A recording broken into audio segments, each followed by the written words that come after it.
오늘은 창세기 1장 22절, 28절 말씀을 통해서 성경의 성경이 말씀하는 복이라는 제목으로 하나님의 말씀을 함께 살펴보도록 하겠습니다.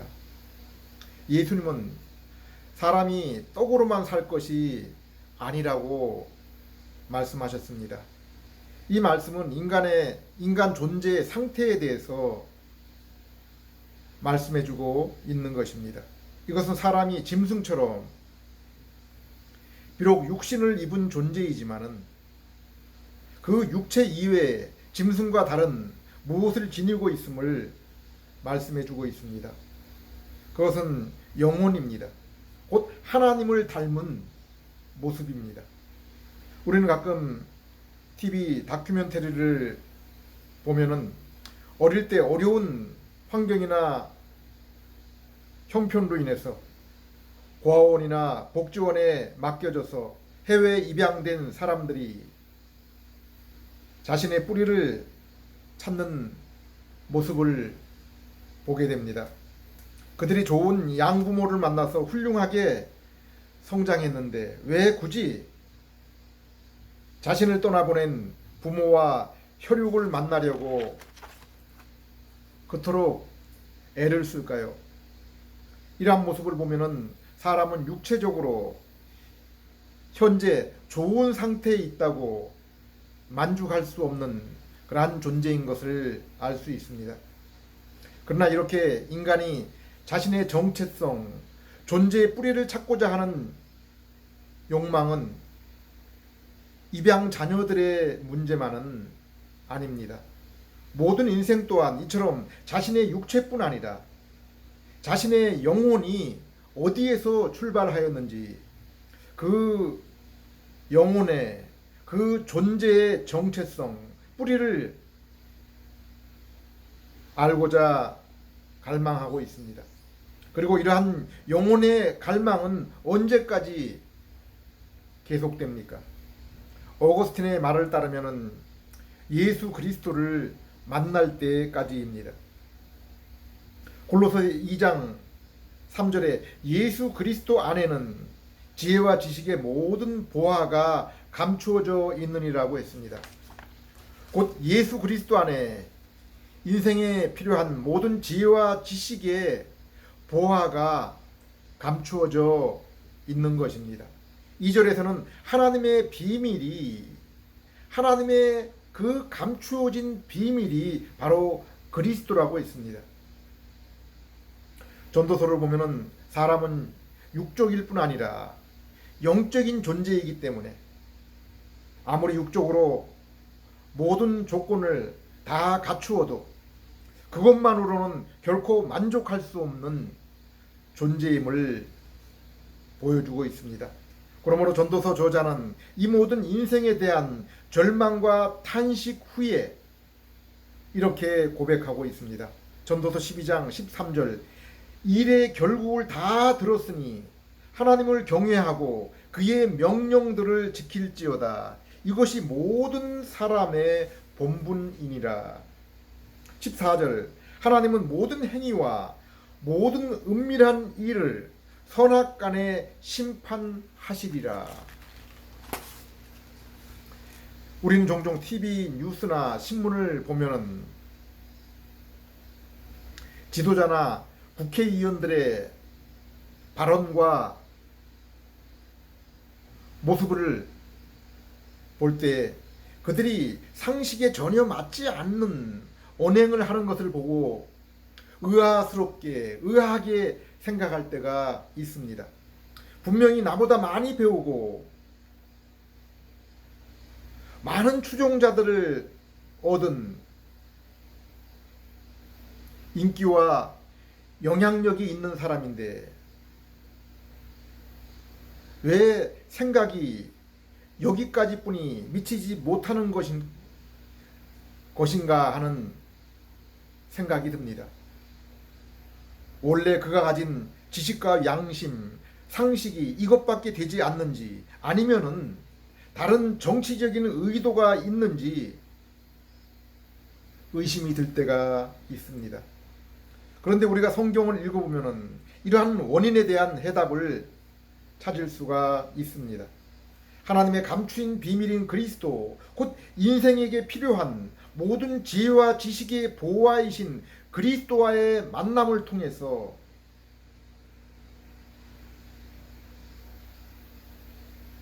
사람들은 비로소 자신의 정체성을, 자신의 자신됨을 알 수 있다라고 말씀해주고 있습니다. 고린도전서 1장 26절에서 31절, 형제들아 너희를 부르심을 보라. 육체를 따라 지혜로운 자가 많지 아니하며 능한 자가 많지 아니하며 문벌 좋은 자가 많지 아니하도다. 그러나 하나님께서 세상의 미련한 것들을 택하사 지혜 있는 자들을 부끄럽게 하려 하시고 세상의 약한 것들을 택하사 강한 것들을 부끄럽게 하려 하시며 하나님께서 세상의 천한 것들과 멸시받는 것들과 없는 것들을 택하사 있는 것들을 패하려 하시나니 이는 아무 육체도 하나님 앞에서 자랑하지 못하게 하려 하심이라. 너희는 하나님으로부터 나서 그리스도 예수 안에 있고 예수는 하나님으로부터 나와서 우리에게 지혜와 의로움과 거룩함과 구원함이 되셨으니 기록된 바 자랑하는 자는 주 안에서 자랑하라 함과 같게 하려 함이라. 이처럼 성경을 보면은 세상은 오직 두 부류의 인간만이 있음을 볼 수 있습니다. 중생한 자와 그렇지 않은 자, 곧 인생의 주권을 하나님께 둔 자와 자기 자신에게 둔 자입니다. 이것은 또한 영에 속한 자와 육신에 속한 자로 구분할 수 있습니다. 성령을 받은 자와 세상의 영을 받은 자로 구별이 됩니다. 왜 세상의 통치자들이, 왜 이 땅의 통치자들이 예수 그리스도를 배척했습니까? 그들은 예수 그리스도를 통해서 오는 참된 지혜와 지식을 소유하지 못했기 때문입니다. 고린도전서 2장 8절, 이 지혜는 이 세대의 통치자들이 한 사람도 알지 못하였나니 만일 알았더라면 영광의 주를 십자가에 못 박지 아니하였으리라. 당시에 예수님을 누가 십자가에 못 박았습니까? 권력자 로마 총독이었습니다. 그리고 누가 함께 그것에 참여했습니까? 이스라엘의 종교 지도자들이었습니다. 이들은 모두가 다 세상의 권력, 지혜, 부를 가졌던 사람들입니다. 우리가 오늘날은 이와 같은 형편과 다른 그러한 형편이라고 장담할 수 있습니까? 예수님은 누가복음 18장 8절에 인자가 올 때 세상에서 믿음을 찾아볼 수 있겠느냐라고 말씀했습니다. 마지막 때의 세상의 상태, 교회와 성도의 상태를 말씀하신 것입니다.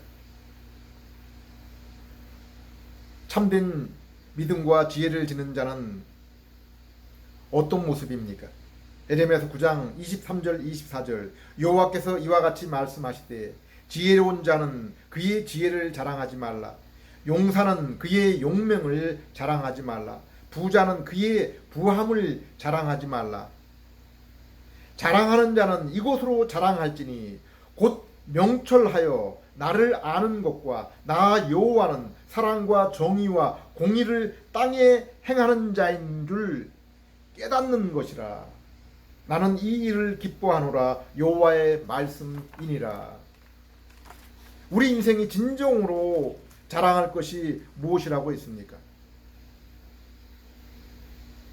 세상에 지혜를 얻고 부를 얻고 명예와 권세를 얻는 것이라고 했습니까?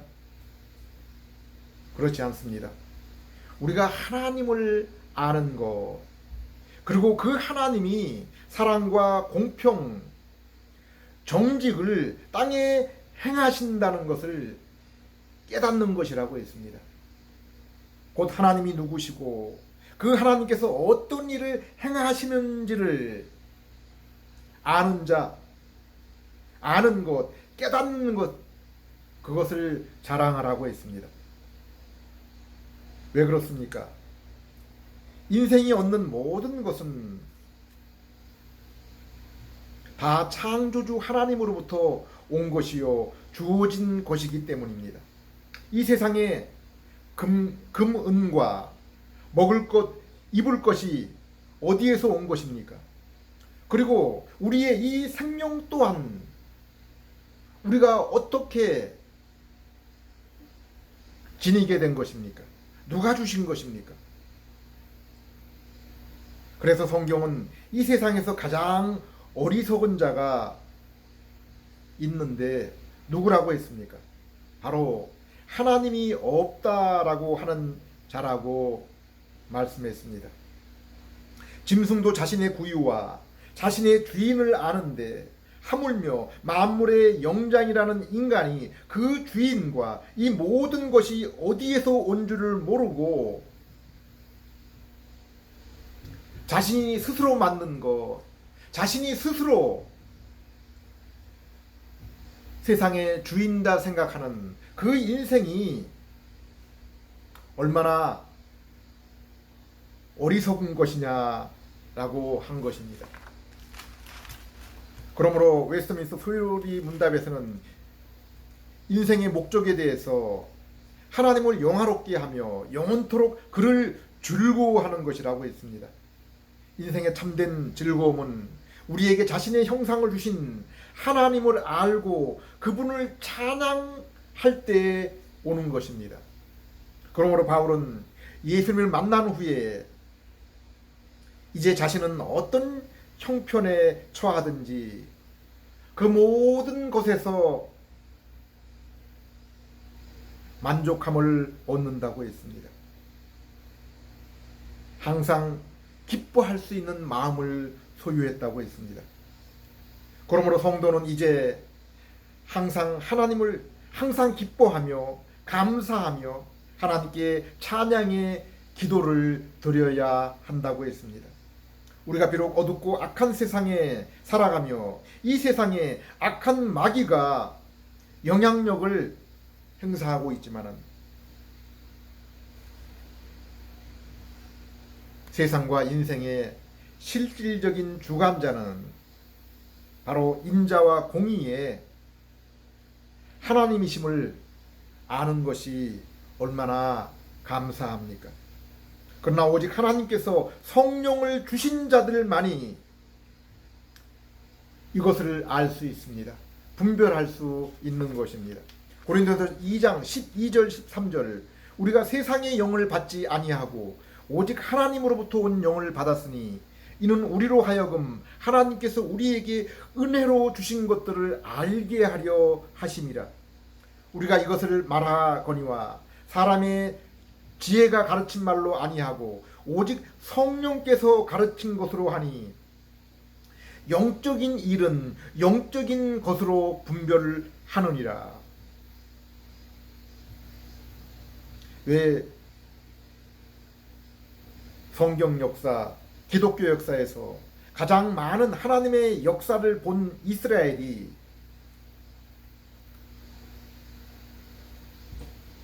그토록 분별력이 없는 그러한 모습을 보였습니까?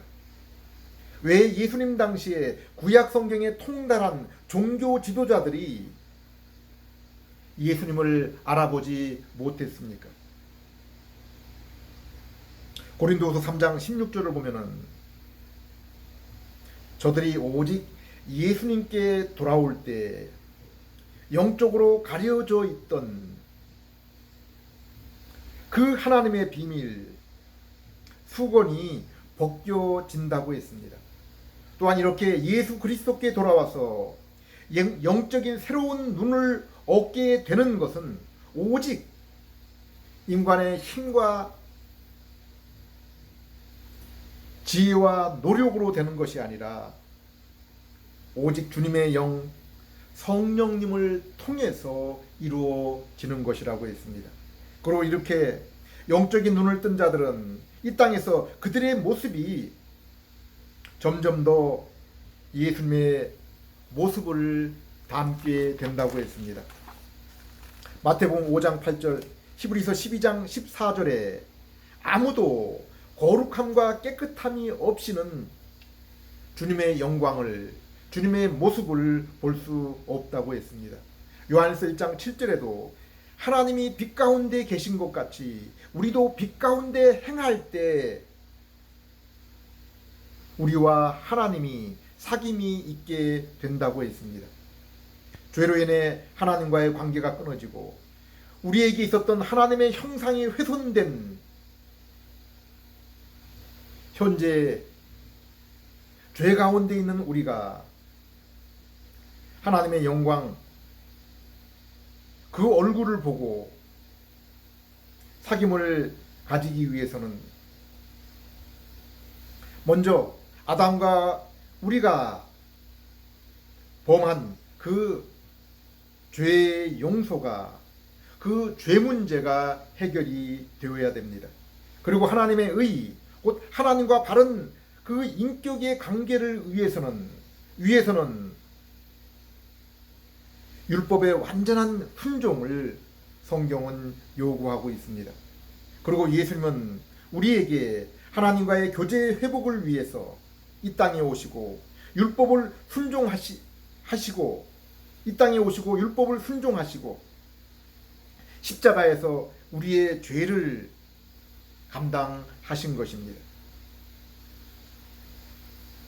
그리고 베드로는 사도행전 4장 12절에 천하의 인간을 위해서 곧 인간의 구원과 하나님과의 그 관계의 회복을 위해서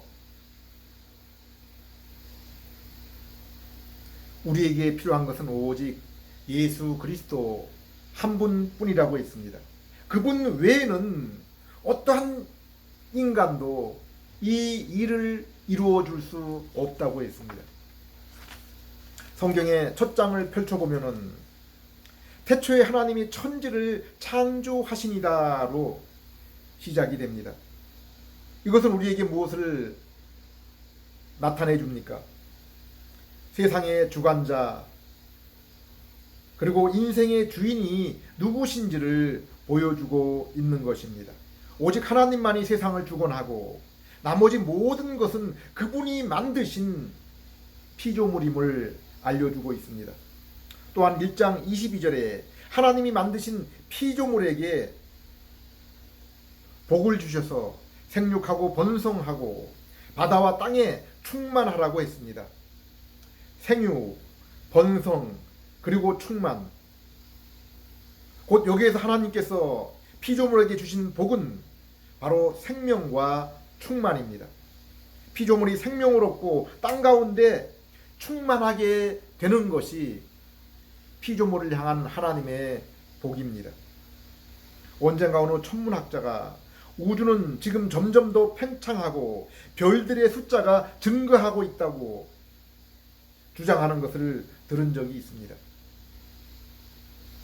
28절을 보면은 하나님이 사람을 지으시고도 복을 주시고 생육하고 번성하고 땅에 충만하라 피조물을 다스리라고 말씀하십니다. 그런데 사람을 창조하실 때 하나님이 한 분이 아니심을 우리라는 표현을 통해서 나타내십니다. 또한 이러한 하나님 간의 서로의 하나 되는 사귐과 교제에 대해서 요한복음 17장에 예수님의 기도를 통해서 밝혀주시고 하나님은 하나님의 그 교제 가운데 우리 인간 또한 포함시키시기를 원함을 알리시고 있습니다. 그리고 요한계시록을 보면은 삼위일체 하나님, 천사와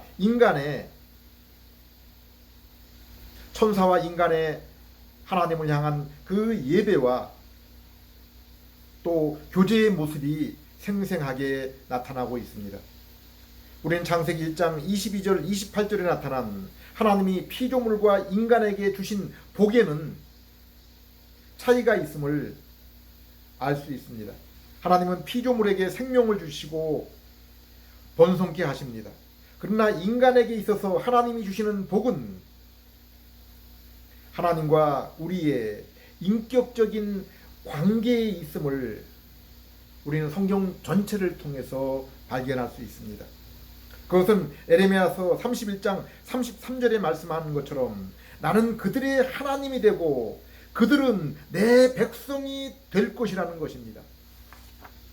이것이 바로 성경 전체를 꿰뚫는 하나님의 인간을 향한 인간에게 주신 복의 본질입니다. 곧 하나님과 인간의 인격적인 사귐입니다. 하나님은 최초 인간 아담과 하와를 창조하시고 생명과 함께 그들에게 땅에 충만하라고 하신 이유는 온 땅에 자신의 형상을 닮은 아담의 후손들이 충만하여 하나님과 교제를 나누며 그 가운데서 영광 중에 하나님을 찬송하게 하시기 위함입니다. 시편 19장 1절을 보면은 하나님이 만물을 창조하신 목적이 나옵니다. 하늘이 하나님의 영광을 선포하고 궁창이 그의 손으로 하신 일을 나타내는도다. 하나님이 하늘과 궁창, 피조 세계를 창조하신 목적이 무엇입니까? 이 피조 세계를 통해서 그분의 하신 일을 나타내시며 하나님의 영광을 선포하시기 위해서라고 했습니다. 그러면 그 영광, 이러한 영광을 도대체 누가 선포합니까? 피조 세계에서 이러한 영광을 선포할 존재는 하나님의 형상을 입은 인간밖에는 없습니다. 그래서 하나님은 아담에게 후손 그리고 땅 에덴 동산을 주신 것입니다. 그리고 하나님은 선악과 금지 명령을 주십니다. 이것은 인생이 누리는 이 모든 복을 하나님의 주권 안에서 누리라는 것입니다. 하나님이 주신 선악의 기준 가운데서 누리라는 것입니다. 전도서의 인생의 본분을 무엇이라고 했습니까? 하나님을 경외하며 그의 명령을 지킬지어다 라고 말씀하고 있습니다. 거듭난 인생, 영적으로 부활하여 새로운 삶을 사는 인생에게 가장 행복한 것은 하나님을 바라보고 그분의 말씀을 묵상하는 시간입니다. 우리가 하나님의 말씀을 묵상할 때 날마다 새롭게 느끼는 그 즐거움과 힘이 어디에서 나오는 것입니까? 그 하나님의 말씀 계명 율법에 내가 전적으로 동의하며 그렇게 살기를 힘쓰고자 할 때 우리 안에서 발생하는 것, 곧 성령님께서 주시는 기쁨과 능력입니다. 성도의 이 마음과 감정을 시편 기자들이 잘 표현해 주고 있습니다. 시편 1장 1절 2절 복 있는 사람은 악인들의 꾀를 따르지 아니하며 죄인들의 길에 서지 아니하며 오만한 자의 자리에 앉지 아니하고 오직 여호와의 율법을 즐거워하여 그 율법을 주야로 묵상하는 자로다. 3절을 보면 이렇게 하나님의 말씀을 즐거워하며 묵상하는 자는 모든 일에 다 형통하리라 라고 말씀하고 있습니다. 이처럼 신구약 성경에 하나님의 형통은 말씀을 사랑하는 자에게 자연스럽게 나타나는 일입니다. 사람이 마음속에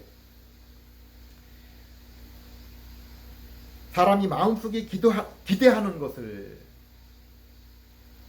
얻었을 때 그 마음에 찾아오는 것이 바로 만족이요 즐거움입니다. 그런데 성경은 이러한 만족, 곧 자족과 참된 즐거움은 우리가 그리스도를 통해서 하나님과 동행하게 될 때 비로소 참된 만족과 즐거움이 온다고 했습니다. 예수님께서 너희가 처자와 전토를 벌이고 그리고 너희 자신을 부인하고 나를 따를 때 너희는 이 땅에서도 100배를 더하여 받고 장차 영생을 얻지 못할 자가 없을 것이라고 했습니다. 그럼 여기서 세상을 포기하고 우리가 예수님을 따를 때 이 땅에서 받는 100배의 복이 과연 무엇입니까? 물질, 명예, 세상의 권력입니까? 아닙니다.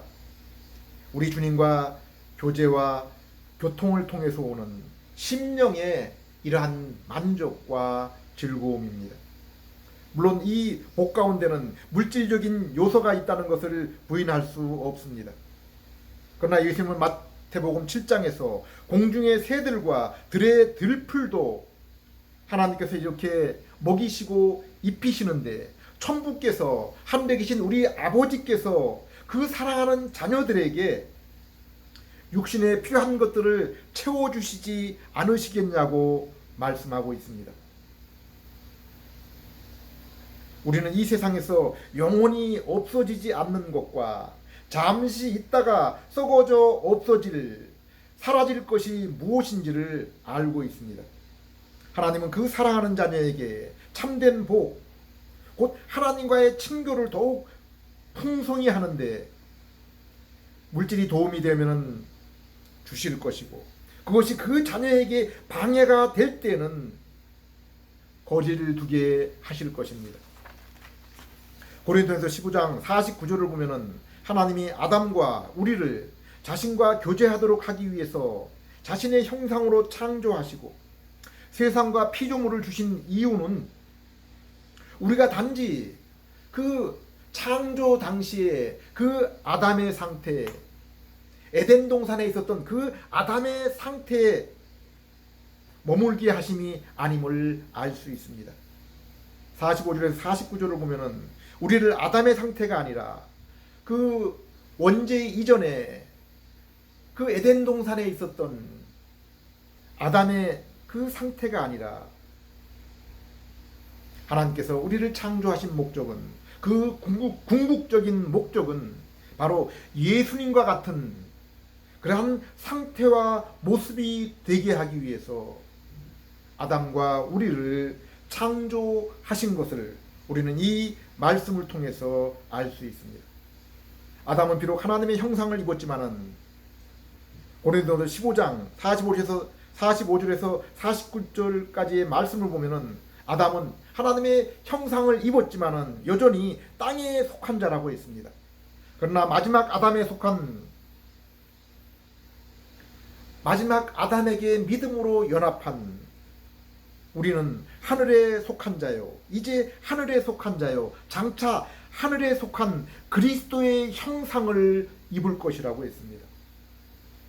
아담도 분명히 동산 가운데 있는 생명나무와 하나님이 6일 동안의 천지를 창조하시고 일곱째 날을 안식하시며 그날을 거룩히 하신 것을 보면서 자신이 장차 하나님의 그 명령을 따라 선악과를 먹지 않고 순종할 때 장차 이러한 영광스러운 모습을 얻게 될 것을 알고 있었을 것입니다.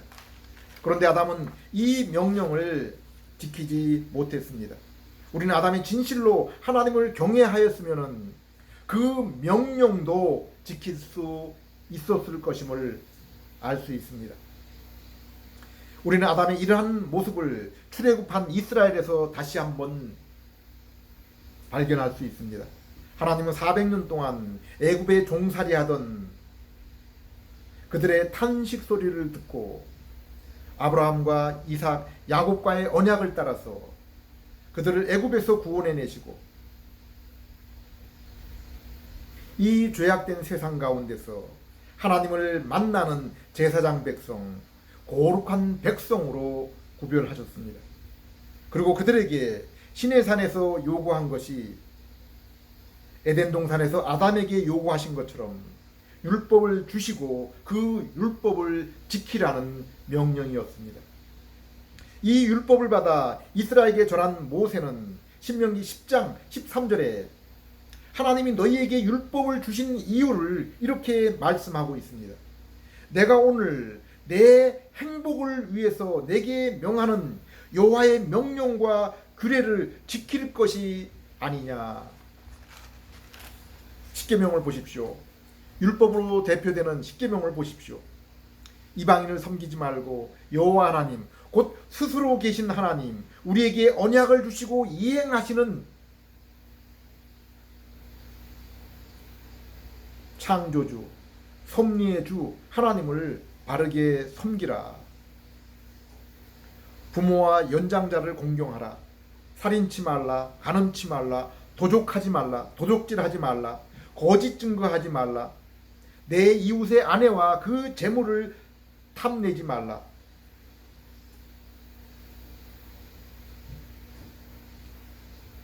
율법으로 대표되는 이 십계명이 누구를 위한 계명입니까? 만일 우리가 위에 말씀한 이 계명을 깨트리게 될 때 우리가 살고 있는 그 사회가, 세상이 어떻게 되겠습니까? 그런데 하나님은 이 언약의 말씀을 따라 이스라엘을 택하시고 약속의 땅을 주시고 하나님께 함께 하심을 성막과 성전을 통해서 친히 보여주셨는데 이스라엘이 그 율법을 지키지 못했습니다. 히브리서 3장 13절 19절을 보면은 18절 19절을 보면은 이스라엘의 율법을 순종하지 못한 것은 그들이 믿지 못했기 때문이라고 했습니다. 물론 우리는 아담의 범죄 이후 죄 지은 인생으로서 그 누구도 완벽하게 하나님 앞에 죄 없는, 흠 없는 의인으로 살아갈 수 없음을 알고 있습니다. 그런데 하나님은 우리와 같은 모습의 아벨, 노아, 아브라함, 그리고 히브리서 11장에 나오는 수많은 사람들을 모두 의인이라고 불렀습니다. 바로 믿음으로 인한 의인입니다. 하나님은 출애굽한 이스라엘에게 율법 가운데서 짐승의 희생제사, 제사장, 그리고 성막,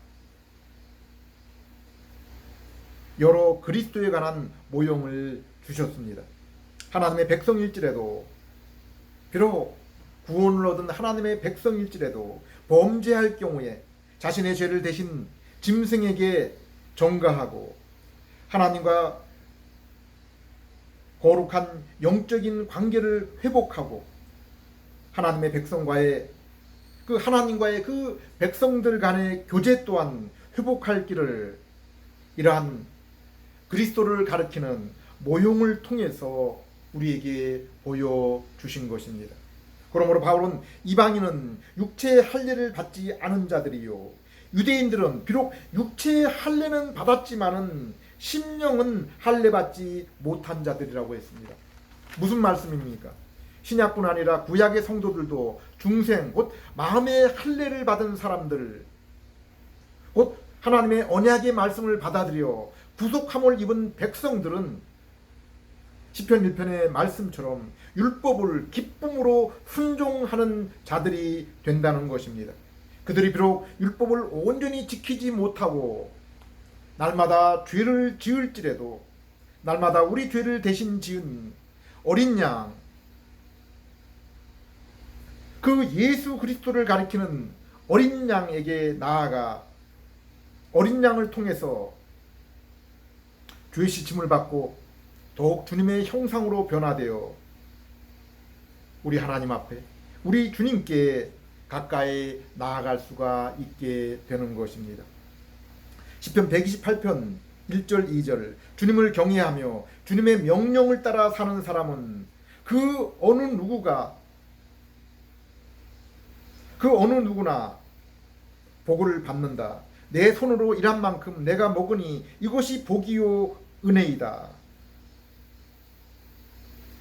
우리 주님을 경외하며 주님의 명령을 따라 사는 사람, 바로 이러한 사람이 복 있는 복받은 사람이라고 말씀하고 있습니다. 하나님의 형상을 입고 에덴 동산에서 주님과 동행해 은혜와 복을 입은 아담이 하나님을 경외하지 않고 그로 인해 선악과를 먹었을 때 아담은 하나님과 교제를 잃어버리고 하나님과 함께했던 그 에덴 동산을 쫓겨나게 됩니다. 그러나 하나님은 아담이 에덴을 쫓겨나기 전 창세기 3장 15절에 여인의 후손이 마귀를 멸할 것이라는 그 언약이 주어집니다. 이것은 곧 여인의 몸을 통해 오실 예수 그리스도를 통해서 예수 그리스도와 믿음으로 연합한 여인의 후손들이 뱀의 후손을 이기고 죄 용서와 의 곧 하나님과의 관계를 회복하고 자녀로서 새 마음을 가지고 그로 인하여 영원토록 하나님과 교제하게 될 것이라는 약속입니다. 하나님은 이것을 범죄한 아담에게 약속하시고 또한 범죄하여 죄악이 가득한 세상을 홍수를 통해 심판하시고 노아에게 새 세상을 주셨습니다. 또한 바벨론 세상에서 아브라함을 불러내셨습니다. 애굽에서 이스라엘을 불러내시고 또한 죄악으로 인해 바벨론에 끌려간 이스라엘에게서 새로운 출애굽을 약속하신 것입니다. 예수님의 생애를 보면은 예수님은 이 새로운 출애굽을 친히 이루신 분이심을 알 수 있습니다. 예수님이 어릴 때 헤롯을 피해 애굽으로 들어가시고 그곳에서 이스라엘처럼 친히 나오시고 요단강에서 세례를 받으시고 광야에서 모든 시험을 이기시고 그리고 공생애를 통해 예수님 자신이 친히 천국을 이 땅에 이루시고 십자가에서 사단의 일을 멸하시고 그리고 이 모든 일을 행하신 후에 내가 다 이루었다라고 고백하셨습니다. 그래서 예수님은 누가복음 22장 20절에 이 잔은 내 피로 세우는 새 언약이다라고 말씀했습니다. 히브리 기자와 바울도 예수님을 새 언약의 중보, 새 언약의 중보자라고 그렇게 말씀했습니다. 그러면 예수님이 이루신 새 언약이 무엇입니까? 에레미야 31장 31절에서 34절, 에스겔서 36장 25절에서 27절을 보면은 이미 예수님이 오셔서 십자가에서 친히 이 약속을 성취하시기 오래전에 이 새 언약에 대해서 구약의 선지자들이 말씀하신 것입니다. 그것은 바로 나는 그들의 하나님이 되고 그들은 내 백성이 되리라는 언약이 예수 그리스도를 통해서 이루어진 것입니다. 예수님께서 율법을 순종하시고 십자가에서 죄짐을 통해서 우리 대신 이루신 이 일들을 통해서 이제 우리는 우리의 모든 죄와 악행이 사해지고 하나님이 그 죄를 다시는 기억하지 않으시고 우리 안에 보내신 성령님과 그리고 성령님을 통해 주신 새 마음으로 이제 우리는 영의 눈이 열려서 하나님을 알며 하나님의 말씀을 기뻐하며 순종하게 된 것입니다. 이제 돌판에 새겨진 율법이 바로 우리의 마음판에 새겨진 것입니다. 물론 처음 언약인 창세기 3장 15절 아담 언약과 그 이후에 아브라함, 모세, 다윗 언약과 이 언약이 다르기 때문에 새 언약이라고 부른 것이 아닙니다. 이 모든 옛 언약이 예수님이 이루신 언약을 가리키고 예수님이 그 모든 언약을 친히 이루셨기 때문에 새 언약이라고 부른 것입니다. 히브리서 11장에 예수님이 오시기 전에 옛 언약을 믿고 곧 장차 오셔서 언약을 이루실 예수님을 믿고 이들은 이미 구원을 얻었습니다. 그런데 이제 예수님이 친히 역사 속에 오셔서 죄사함과 하나님의 의를 십자가 순종을 통해 이루시고 완성하신 것입니다. 그림자와 모형으로만 보았던 모습을 그 실체를 드러낸 것입니다. 또한 성령님의 역사 또한 더욱 풍성하게 그 시대에 이 시대에 나타난 것입니다. 신명기 6장 6절을 보면은 모세는 이스라엘에게 율법을 주면서 이 율법을 너희 마음에 새기라고 했습니다. 우리가 참된 순종을 하기 위해서는 율법이 문서나 돌판에 기록되는 것이 아니라 마음판에 기록이 되어야 됩니다. 신명기 30장 6절에도 이스라엘이 생명을 얻기 위해서는, 구원을 얻기 위해서는 율법을 마음에 새겨야 한다고 했습니다. 육신의 할례가 아니라 마음의 할례가 있어야 된다고 했습니다. 내 하나님 여호와께서 내 마음과 내 자손의 마음에 할례를 베푸사 너로 마음을 다하여 뜻을 다하여 내 하나님 여호와를 사랑하게 하사 너로 생명을 얻게 하실 것이요.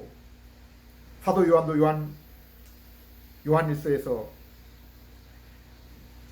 너희가 하나님을 사랑하고 경외하면은 그 계명을 지키게 될 것이라고 했습니다.